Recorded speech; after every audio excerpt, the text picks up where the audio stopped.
So how do you get your FICO score up? Well, it's obvious stuff. You make your loan and credit payments on time. You pay down your debt and consider charging less often. You keep your balances reasonable. They don't have to be low necessarily, but reasonable.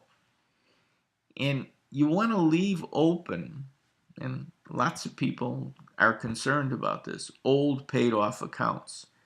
And you want to do that because if you've paid as required, the fact that it's sitting out there tells the people looking at your credit score that you take your bills seriously, and as long as they're still on your account, they can look at them. Once you close them off, if you've paid on a timely basis, it disappears, and you don't get credit for the fact that you've paid your bills on a timely basis.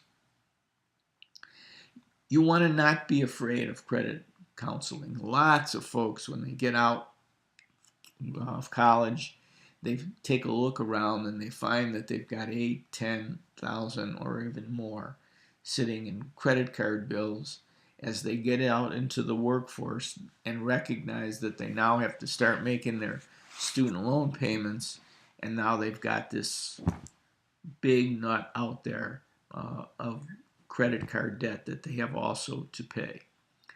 And there's people out there that will help you with that, and so don't be afraid to go to someone and get some credit counseling. And the only advice I would give you here is to make sure it's a professional. Your boyfriend Billy or girlfriend Susie is not the one that's going to tell you how to fix your credit problems. And in spite of anything that you hear to the contrary, you want to do what you can to stay out of bankruptcy. It does create a problem for you that you're going to live with for years. Okay, credit card terms. Credit card companies, and what you're going to do in this credit section of the text is you're going to take a look at 3 different credit card offers. And you're going to hopefully read the small print on all of these and determine which one of them would be a credit card that you would use once you graduated from school. And what you'll find when you do an analysis and you read the chapters on credit is that there's more than one way that a credit card company can charge you. And by that I mean it's the timing of how interest is calculated. For example, one of the methods is called the previous balance method. In using this method, the finance charge is calculated on the balance owed at the end of the previous billing cycle. Payments, credits, and new purchases made in the current billing cycle are not included. And so when you're computing your finance charge, that's one of the ways that they can do, one of the 3 common ways that they can do it. And if you look at this balance of $1,000 and you go all the way down to the last entry on this slide, and you'll see that using the previous balance method on $1,000, the finance charge would be $15. And where did that come from? Well, it came from taking the $1,000 and multiplying it by 0.015. The $1,000 was the balance that you made, that you had at the beginning of the month, and so using that form of calculation, you would end up paying $15 on that in interest on that $1,000 bill. Let's take a look at the average daily balance. In the average daily balance, you started out with owing $1,000, but for the last half of the month you only owe $200 because midway through the month you paid $8. So when they averaged that out, that you owed $1,000 for 15 days and $200 for 15 days, using the same percentage of interest but the different method, your finance charge is only $9. So same balance, everything is the same except the way that the finance company or bank chose to calculate the interest. So instead of paying the $15, you're paying $9. The third method is called the adjusted balance. That's where they take the beginning balance minus the payment and they base your finance charge on the difference.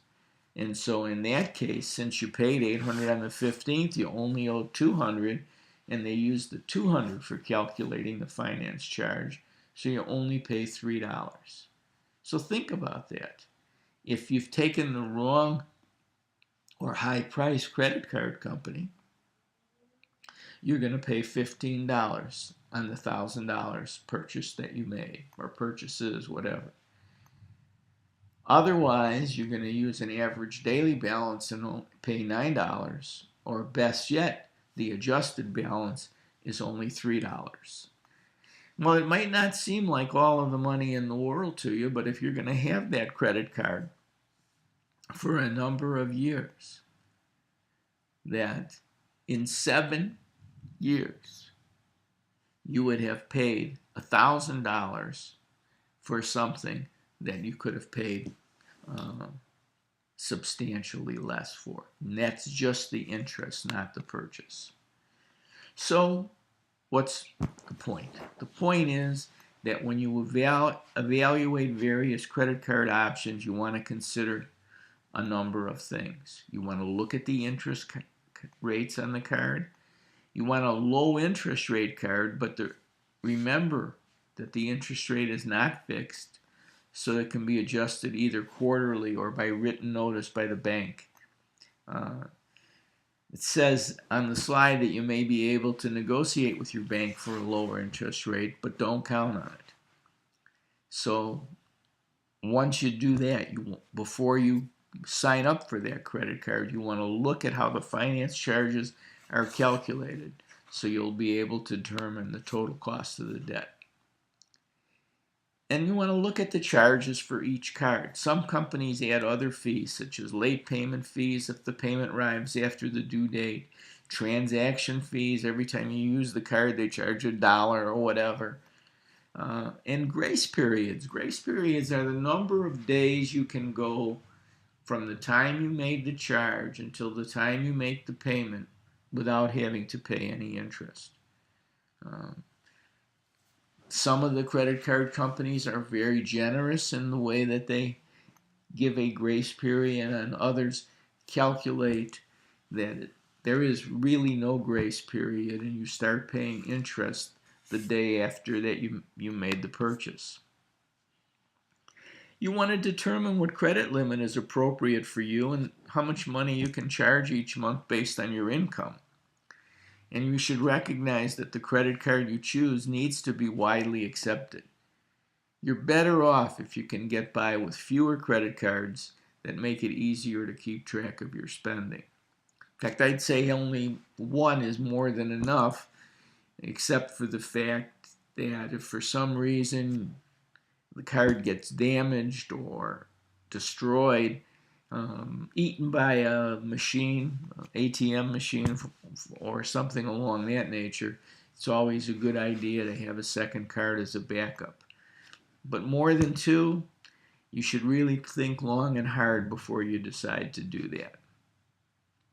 You do want to compare the services and features that each card offers. Some of the cards offer really nice benefits when you travel, but who cares if you don't travel? And so where it might make sense for you to pay a little higher annual fee to have a card because of the travel benefits, you don't want to do that if you're an individual who doesn't travel very much or at all. You want to make sure your annual fees are reasonable. Some don't require an annual fee. So it's really worth looking around to see if you get the lowest rate, or better yet, no fee at all. Sometimes the companies that charge a fee for their card will provide a lower interest rate. If you plan to pay your credit card bills in full each month, you would be better off getting the card that has no annual fee, and you don't care if the interest rate's a little higher because you're not paying it off over time. What's important